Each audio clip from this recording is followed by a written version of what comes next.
வணக்கம். அன்பும் அமைதியும் அருளும் வலிமையும் வளமையும் வாழ்வும் நேர்மையும் உண்மையும் புகழும் உங்களுக்கு உண்டாயிருக்கும்படியாக வாழ்த்தி, ஆண்டவரும் மீட்பருமாயிருக்கிற தேவனுடைய திருப்பெயராலே இந்த வார ஞாயிறு சிந்தனைக்காக உங்களை அன்போடு அழைக்கிறேன். இந்த வார வாசகங்கள் ஊடாக உயிர்த்தெழுதலின் பின் என்ன நடக்க வேண்டும், என்ன நடக்கிறது என்கிற காரியங்களை குறித்து நாம் தியானம் பண்ணுகிறோம். முதல் வாசகத்தின் வழியாக திருத்தூதர்கள் அருள் அடையாளங்களை செய்து வந்தார்கள் என்கிறதனையும், திருப்பாடல் வழியாக நன்றுடைய பேரன்புடையவர்களாய் நாம் இருக்க வேண்டும் என்கிறதனையும், இரண்டாவது வாசகத்தின் வழியாக காணாதவற்றில் காணப்படாதவைகளில் தெளிவு நம்மிடத்திலே உண்டாயிருக்க வேண்டும் என்கிறதனையும், நற்செய்தி வாசகத்தின் வழியாக நாம் நிலை வாழ்வை நிறை வாழ்வை பெற வேண்டும் என்கிற காரியங்களை குறித்து நாம் தியானம் பண்ணுகிறோம். முதல் வாசகம் நமக்கு திருப்பணிகள் புத்தகத்திலிருந்து தரப்பட்டிருக்கிறது. இந்த பகுதியிலே நாம் பார்க்கிறோம், திருத்தூதர்கள் அங்கே அருள் அடையாளங்களை செய்து வருகிறார்கள். அங்கே அவர்கள் அருள் அடையாளம் செய்து வருகிறதினாலே ஜனங்களுக்கு அவர்களை கண்டபொழுது பெருமை உடையவர்களாய் இருக்கிறார்கள். திருத்தூதர்கள் சாலமோன் மண்டபத்தில் கூடியிருந்தார்கள். சாலமோன் மண்டபத்தில் கூடியிருக்கிறது என்பது அவர்கள் அறிவுடையவர்களாய் மாறி போனார்கள், அவர்கள் நியாயாதிபதிகளாய் மாறி போனார்கள், அவர்கள் நேர்மையாளர்களாய் மாறி போனார்கள் என்கிற காரியங்களை நாம் பார்க்கிறோம். அவர்கள் அருள் அடையாளங்களை செய்தார்கள். அவர்கள் சாலமோன் மண்டபத்தில் கூடியிருந்தார்கள். மற்றவர் அவர்களிடத்தில் சேரவில்லை, ஆனால் நம்பிக்கையுடையோர் அவரிடத்திலே சேர்ந்து கொண்டார்கள். அப்படி என்று சொன்னால் சாதாரணவர் ஜனங்கள் அவரிடத்திலே சேரவில்லை. ஆண்டவரும் அவருடைய கொள்கையிடத்திலும் நம்பிக்கை கொண்டவர்கள் அந்த திருத்தூதரிடத்திலே சேர்ந்து கொண்டார்கள். நம்பிக்கை உடையோர் மட்டுமே அவரிடத்திலே சேர்ந்து கொண்டார்கள். ஆனால் அங்கே ஒரு சம்பவத்தை நாம் பார்க்கிறோம். திருத்தூதர் பேதுரு அந்த வழியே கடந்து போகிற பொழுது அவருடைய நிழல் பட ஜனங்கள் குணமாவார்கள் என்கிற காரியத்தை பார்க்கிறோம். ஆண்டவராகிய இயேசு கிறிஸ்து வாழ்ந்த காலத்திலே ஆண்டவர் வார்த்தைகளை கூறி ஜனங்களை குணப்படுத்தினார். ஆனால் ஆண்டவரின் வழி வந்த பேதுரு, அவருடைய கொள்கைகளை மிக தீவிரமாக பின்பற்றின பேதுரு, அவரை சிலுவையின் காலத்தில் மறுதலித்த பேதுரு, ஆண்டவரிடத்திலே கொண்ட நம்பிக்கையின் நிமித்தமாக அவர் நடக்க, அவர் நிழல் பட ஜனங்கள் குணமானார்கள். ஆக ஆண்டவரை காட்டிலும் அவர்கள் மேன்மை தங்கின ஒரு இடத்திற்கு கடந்து போகிறதை பார்க்கிறோம். அதனாலே ஆண்டவராகிய இயேசு கிறிஸ்து இருந்த காலங்களிலே சுற்றி திரிந்து நன்மைகளை செய்து வந்தார் என்று பார்க்கிறோம். ஆனால் இங்கே வசனம் அப்படி சொல்லவில்லை. எருசலேமை சுற்றி இருந்தோர் வந்து நலன் பெற்றுக் கொண்டார்கள். எருசலேம் சமாதானம், சமாதானத்திற்கு வெளியே புறம்பே காணப்படுகிறவர்கள் எல்லோரும் சமாதானம் தருகிற பேதுருவை தேடி, திருத்தூதர்களை தேடி வந்து அவர்கள் நன்மைத்தனங்களை பெற்றுக் கொள்கிறார்கள். ஆக உயிர்த்தெழுதலை கொண்டாடி இருக்கிற நாமும் இந்த காரியங்களை செய்ய வேண்டும் என்கிறதே இந்த உயிர்த்தெழுதலின் பின் நடக்க வேண்டிய காரியங்கள் என்கிறதனை நாம் முதல் வாசகத்தின் வழியாக உணர்ந்து கொள்ளுகிறோம். திருப்பாடல் வழியாக நாம் கற்றுக்கொள்ளுகிறது என்ன? நல்லவராய் நாம் இருக்க வேண்டும், நன்றியுடையோராய் நாம் இருக்க வேண்டும், பேரன்போடு இருக்க வேண்டும். எந்தெந்த வார்த்தைகள் எதை சொல்லுகிறது என்கிறதை நாம் உணர்ந்து கொள்ள வேண்டும். நாம் நல்லவராய் ஆண்டவருக்கு இருக்க வேண்டும், நன்றியுடையவர்களாய் ஆண்டவருக்கு காணப்பட வேண்டும், சகல ஜனங்களிடத்திலும் பேரன்பு செலுத்துகிறவர்களாய் நாம் இருக்க வேண்டும். இஸ்ரவேலரும் ஆரோன் குடும்பத்தாரும் ஆண்டவரை பறைசாற்றிக் கொண்டிருந்தார்கள். இஸ்ரவேல் என்பது ஆண்டவரால் தெரிந்தெடுக்கப்பட்டவர்கள், ஆரோன் என்பவர்கள் ஆண்டவருக்கு வேலை செய்ய நியமிக்கப்பட்டவர்கள். இங்கே இஸ்ரவேலனும் ஆரோனும் வேறு யாரோ இல்ல, இங்கே இஸ்ரவேலரும் ஆரோனும் நாமே ஆண்டவரால் தெரிந்தெடுக்கப்பட்ட ஜனங்கள், நாமே ஆண்டவரால் ஆரோனாய் இருக்கும்படியாக, ஆண்டவருக்கு ஊழியம் செய்யும்படியாக அழைக்கப்பட்ட ஜனங்கள், அவருக்கு பயந்தவர்கள் அவரை பறைசாற்றினார்கள் என்று நாம் இந்த வேதத்திலே வாசிக்கிறோம். நாம் ஆண்டவரால் தெரிந்தெடுக்கப்பட்ட ரட்சிக்கப்பட்டவர்களாய் இருக்கிறதினாலே, ஆரோன் குடும்பத்தாராய் இருக்கிறதினாலே, ஆண்டவருக்கு அஞ்சுகிறதனாய் இருக்கிறதினாலே நாம் அவருக்கு ஊழியம் செய்ய வேண்டும், அவருக்கு பணிந்து நடக்க வேண்டும். இப்படி நாம் நடக்கிற பொழுது இந்த உலகம் நம்மை தள்ளி போடும். ஆண்டவராகிய இயேசு அவர்கள் தள்ளி கொன்றது போலவே நம்மையும் அவர்கள் தள்ளி போடுவார்கள். ஆனால் நாம் தான் இந்த சமுதாயத்திற்கு மூளை கல்லாய் இருக்கிறோம் என்கிற உணர்வை கொண்டு இந்த நாளும் எந்த நாளும் ஒவ்வொரு நாளும் தேவனால் நமக்கு தரப்பட்ட வெற்றியின் நாள் என்கிறதை நாம் உணர்ந்து ஆண்டவரின் இல்லத்தில் தங்கி இருந்து ஆண்டவரின் பெயரால் ஆசி கூறி சகல ஜனங்களையும் விடுதலை பண்ண வேண்டும். ஆண்டவர் தான் இறைவன் என்று அறிந்து அவராலே நம்முடைய முகம் ஒளிர்ந்து, பேதுரு நடந்த பொழுது அங்கே சுற்றி இருந்தவரிடத்திலே சுகம் உண்டானது போல நம்முடைய வாழ்வும் உண்டாயிருக்க வேண்டும் என்கிறதனை தான் இந்த நாளின் திருப்பாடல் வழியாக நாம் கற்றுக்கொள்ளுகிறோம். இரண்டாவது வாசகத்திலே மிக முக்கியமாக நாம் கற்றுக்கொள்ள வேண்டிய காரியம் என்ன? யோவான் பத்மு தீவிலே தங்க வைக்கப்பட்டிருக்கிறார், சிறைபிடிக்கப்பட்டிருக்கிறார் இயேசுவை அவர் அறிவித்ததினாலே. ஆக தங்கியிருக்கிற பொழுது அவருக்கு காட்சி உண்டாகிறது. கொடுக்கப்பட்ட வாசகத்திலே சில முக்கியமான பகுதிகளை நீக்கி இருக்கிறார்கள். அதனாலே நாம் முழு வாசகத்தையும் வாசிக்க வேண்டிய கட்டாயத்திற்கு நிர்பந்தப்படுத்தப்பட்டிருக்கிறோம். யோவான் 7 சபைகளுக்கு இந்த கடிதத்தை எழுதுகிறார்.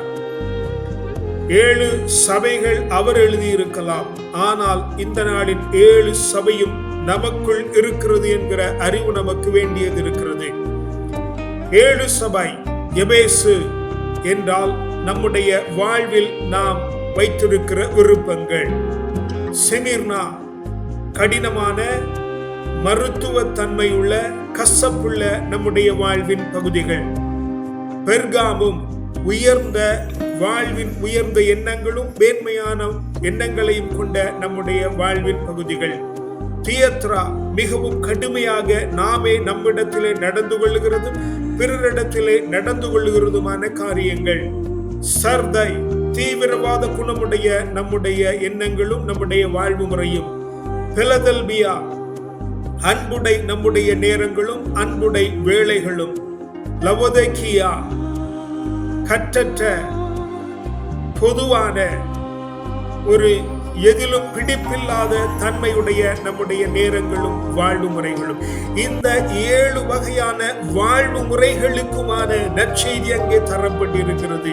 இந்த முறைமையான வாழ்வில் நாம் என்ன செய்ய வேண்டும் என்று அங்கே அந்த முழு வாசகமும் தரப்பட்டிருக்கிறது, திருவெளிப்பாட்டு புத்தகம் முழுவதும். ஆக இவர் 7 சபைக்கு எழுதுகிறது என்பது நம்முடைய வாழ்வின் 7 முறைகளுக்கும் அவர் எழுதியிருக்கிறார் என்கிறதனை பார்க்க வேண்டும். அங்கே யோவான் திரும்பி பார்க்கிற பொழுது ஆண்டவரை அங்கே காண்கிறார். 7 குத்துவிளக்குகளின் நடுவிலே நட்சத்திரங்களை கையிலேந்தி ஆண்டவருடைய தோற்றம் இப்படி இருக்கிறது என்று அங்கே சொல்லப்பட்டிருக்கிறது. இந்த பகுதியும் அவர்கள் அங்கே மறைத்திருக்கிறார்கள். ஆண்டவர் நீண்ட அங்கி தரித்திருக்கிறார். நீயும் நீண்ட அங்கி தரிக்கிற வாழ்வை பெற்றுக் கொண்டிருக்க வேண்டும். நீண்ட அங்கி என்பது பரிசுத்தமான வாழ்வு என்பதற்கு பொருள்படும். மார்பிலே பொன் கச்சை அவர் அணிந்திருந்தார். உன்னுடைய மார்பு, உன்னுடைய இருதயம், உன்னுடைய எண்ணம் பொன் தன்மையுடையதாய் இருக்க வேண்டும், குணமாக்குகிறதுடையதாய் இருக்க வேண்டும். அவருடைய முடி கம்பளி போன்றும் உறைபனி போன்றும் வெண்மையாயிருந்தது. உன்னுடைய முகத்தை சுற்றிலும் எந்த பொழுதும் ஒளிவட்டம் இருந்து கொண்டே இருக்க வேண்டும். அவருடைய கண்கள் தீப்பிழம்பாயிருந்தது. உன்னுடைய கண்கள் பார்ப்பதற்கு தீப்பிழம்பாக காணப்பட வேண்டும். அவருடைய கால்கள் உளையிட்ட வெண்கலம் போல இருந்தது. உன்னுடைய வாழ்வின் நடைமுறையும் கால்களும் உளையிட்ட வெண்கலம் போல இருக்க வேண்டும். அவருடைய சத்தம் பேரிரைச்சலை போல இருந்தது. உன்னுடைய சத்தமும் உன்னுடைய பேச்சும் உன்னுடைய ஆற்றலும் பேரிரைச்சலை போல இருக்க வேண்டும். அவருடைய கையில் விண்மீன் இருந்தது. உன்னுடைய கையிலே வெளிச்சம் உண்டாயிருக்க வேண்டும். செய்கிற ஒவ்வொரு காரியங்களும் மிக தெளிவு படைத்ததாய் இருக்க வேண்டும். அவருடைய வாயிலே கூர்வாள் இருந்தது. இரு பக்கமும் வெட்டக்கூடிய கூர்வாள் இருந்தது. அவருடைய வார்த்தை, உன்னுடைய வார்த்தை கூர்மையான பட்டயமாக இருக்க வேண்டும். இருபுறங்களையும் வெட்டுகிறதா இருக்க வேண்டும். அது நல்லவனையும் சரிப்படுத்த வேண்டும், தீயவனையும் சரிப்படுத்த வேண்டும். உன்னுடைய வாழ்வின் வார்த்தை அப்படி இருக்க வேண்டும். அவருடைய முகம் நன்பகல் போல ஒளிர்ந்திருந்தது. உன்னுடைய முகமும் உன்னுடைய வாழ்வும் நன்பகல் வெளிச்சம் போல வெட்ட வெளிச்சமாய் இருக்க வேண்டும் என்று ஆண்டவர் நமக்கு இங்கே உரைக்கிறதை பார்க்கிறோம். இப்படித்தான் நம்முடைய வாழ்வு இருக்க வேண்டும். உயிர்த்தெழுதலாய் கொண்டாடினதற்கு பின்பு ஆண்டவர் யோவானிடத்தில் சொன்ன காரியம், முதலும் முடிவுமானாய் நிற்கிறேன், சாவும் பாதாளமும் எனக்கு அறிந்ததாய் இருக்கிறது, நிகழப் போகிறவற்றை எழுதிக்கொள் என்று ஆண்டவர் எங்கே சொல்லுகிறார். நீ உயிர்த்தெழுதலை கொண்டாடி இருக்கிறாய் என்று சொன்னால், உயிர்த்தெழுந்தல் உன் வாழ்வில் நிகழ்ந்ததற்கு பின்பு தொடக்கம் எது, முடிவு எது என்று உனக்கு தெரிகிறதா?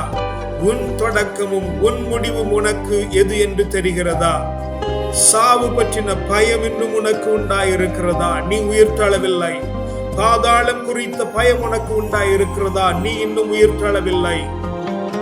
நிகழப் போகிறது என்ன என்கிற அறிவு இல்லாதிருந்தும் எது நிகழ்ந்தாலும் நான் தேவனோடு இருக்கிறேன், நான் தேவனுக்குள்ளே இருக்கிறதுனால் தெளிவாய் என்னுடைய காரியங்கள் நடக்கிறது என்கிற தெளிவு உனக்குள் இருக்கிறதா? நீ உயிர்த்தெழுந்திருக்கிறாய். இல்லை என்று சொன்னால் நீ உயிர்த்தெழவில்லை. இன்னும் உயிர்த்தெழுதலை கொண்டாடுகிற ஞானமும் பகுத்தறிவினிடத்தில் இல்லை. அதனாலே இந்த நாளிலும் ஆண்டவர் சொல்லுகிற காரியம் என்றால், உயிர்த்தெழுந்து விடு. உயிர்த்தெழுதலை கொண்டாடுகிறதுனாலே பிரயோஜனம் இல்லை. உயிர்த்தெழுகிறதை வாழ்வலை கொண்டிருக்கிறதுனாலே பிரயோஜனம் உண்டாயிருக்கிறது. நற்செய்தி வாசகத்தின் ஊடாக ஆண்டவர் சொல்லுகிற காரியங்கள் என்ன? சீடர்கள் பயந்து போய் வீட்டிற்குள்ளே கதவடைத்துக் கொண்டிருக்கிறார்கள். ஆண்டவராகிய இயேசு கிறிஸ்து வந்து கதவை திறந்து அமைதி உங்களுக்கு உண்டாகுக என்று உரைக்கிறார். உன்னை சுற்றி இருக்கிறவருடைய கதவுகள் அடைக்கப்பட்டிருக்கலாம். அவர்களிடத்திலும் சென்று நீ அமைதியை அறிவி. நீ அனுப்பப்பட்டிருக்கிறாய் என்று அறிந்துகள். ஆண்டவர் சொல்லுகிறார், அனுப்பப்பட்டிருக்கிறேன், நீயும் இந்த உலகத்திலே அனுப்பப்பட்டிருக்கிறாய். ஆண்டவர் திருத்தூதரிடத்திலே சொல்லுகிற பொழுது, தூய ஆவியை பெற்றுக் கொள்ளுங்கள். எவருடைய பாவங்களை மன்னிப்பீர்களோ அது மன்னிக்கப்படும், எவருடைய பாவத்தை மன்னியாது விடுவீர்களோ அது மன்னிப்பின்றி விடப்படும். அந்த அதிகாரம் நமக்கு தரப்பட்டிருக்கிறது. தூய ஆவியை பெற்றுக்கொள்ள வேண்டுமெனில் தூய ஆவியினிடத்திலே பேச வேண்டும். தூய ஆவிதான் இந்த அதிகாரத்தை உனக்கு தருகிறார்.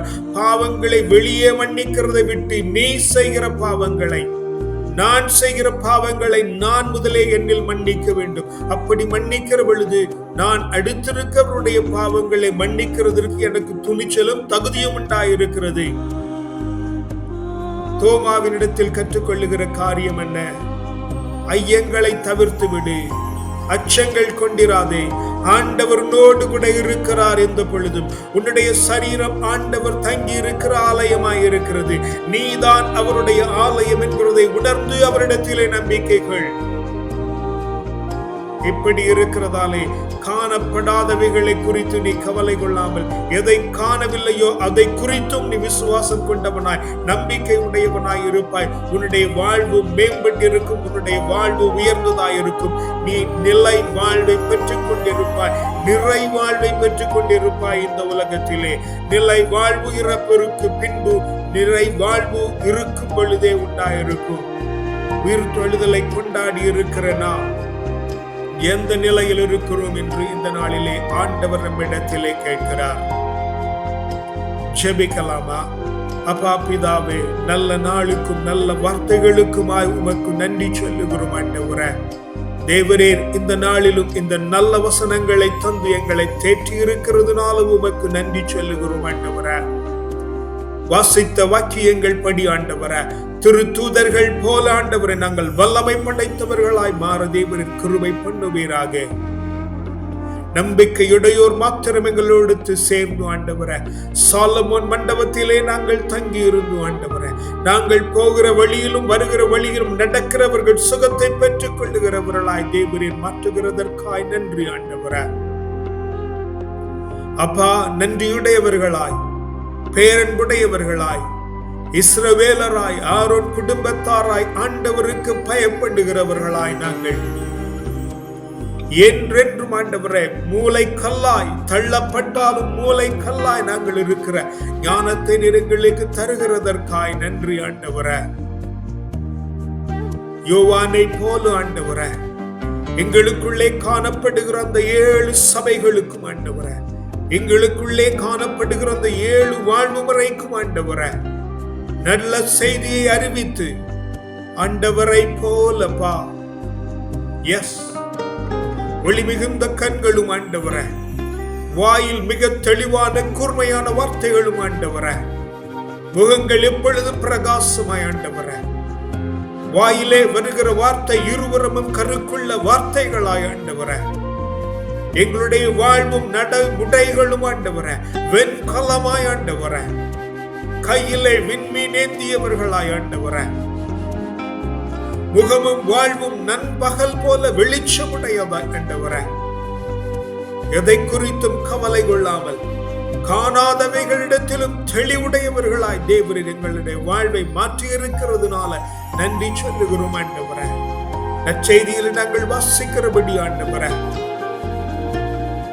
3 தடவை அமைதி உங்களுக்கு உரித்தாகுக என்று சொன்னபடி ஆண்டவரே, எங்களுடைய வாழ்வு முழுவதும் ஆண்டவரே, எந்த பொழுதிலும் ஆண்டவரே அமைதியை உரிக்கிறதாய் ஆண்டவரே, அமைதியை சொல்லுகிறதாய் ஆண்டவரே தேவரீர் வைக்கிறதுனால உமக்கு நன்றி சொல்லுகிறோம் ஆண்டவரே. எந்த காலத்திலும் அச்சம் எங்களை மேற்கொள்ளாதபடிக்கு, சந்தேகம் எங்களிடத்திலே வராதபடி தேவன் எங்களிடத்திலே இருக்கிறதுனால எங்களுடைய வாழ்வு ஆண்டவரே மிக பலப்பட்டதாய், நிறைவுடையதாய், வல்லமையுடையதாய், மேன்மையுடையதாய், இப்பொழுது எங்களை பார்க்கிறவர்கள் இவன் உயிர் தெழுந்திருக்கிறான், இவள் உயிர் தெழுந்திருக்கிறார் என்று சொல்லத்தக்கதாய் எங்களுடைய வாழ்வை மாற்றி தருகிறதற்காய் உமக்கு நன்றி சொல்லுகிறோம். உம்மிடத்தில் எங்களை தாழ்த்தி தருகிறோம். வல்லமைப்பருடைய நாமத்தினாலே ஜெபிக்கிறோம் ஜீவனுள்ள நல்ல பிதாவே, ஆமென். கர்த்தர் உங்களை ஆசீர்வதிப்பாராக. சமாதானம். ஆமென்.